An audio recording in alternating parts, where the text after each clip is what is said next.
Hello everyone. Today I am dictating selection number 38. 854 words on the subject of payment for services. Yes, this is jury charge at 210 words per minute. Ready? Let's write.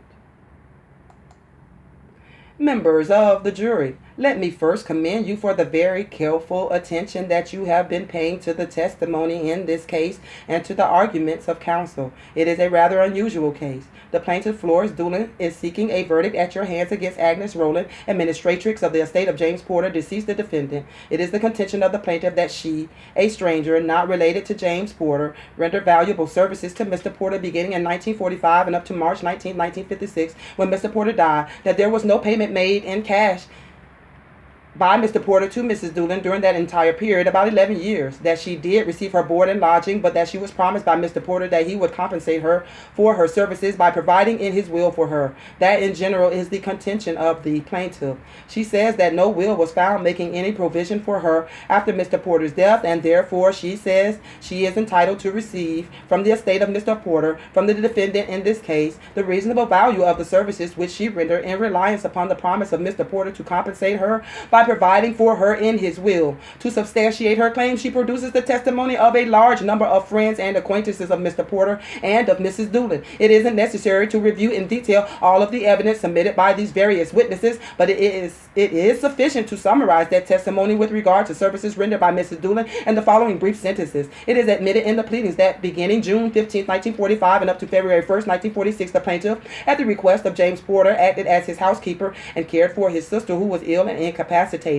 It is also admitted in the pleadings that $35 per week was the fair, reasonable value of the services rendered during that rather short period. Mrs. Doolin, according to the testimony, continued to act as the housekeeper in the various homes to which Mr. Porter moved to from time to time. She did all the housework, cooked, cleaned the house, did a lot of extra work in the way of taking care of apartments which were rented to tenants in the house which they occupied as their residence, and also in the other house which they occupied as their residence, and also in the other house on 6th Street which was owned by Mr. Porter that was rented out. There is some testimony that she also helped in taking care of merchandise purchased by Mr. Porter in his business, that she helped to make that merchandise sellable. You had the testimony of Mrs. Lawrence, who said she was engaged in an employment agency. She gave it as her opinion that $45 was the reasonable value, in addition to board and lodging, for all of the services which the witnesses claim Mrs. Doolin rendered over the period beginning about 1952 when the 6th Street house was acquired. This is a suit and contract. Now, there are various kinds of contracts. A contract, of course, is an agreement between two parties which imposes a legal obligation. It can be an express contract where one agrees to render services and the other agrees to accept those services and to pay for them.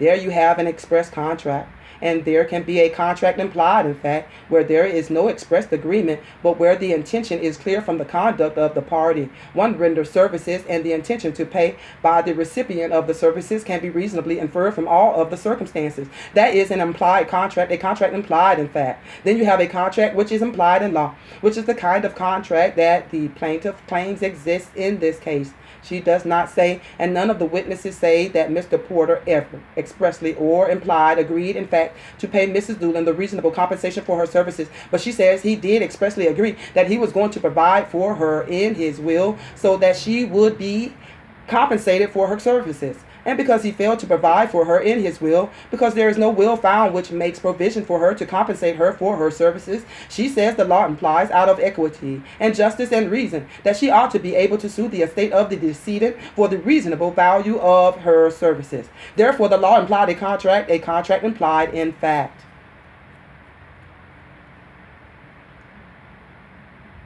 Thank you for watching, and I'll see you at the next video.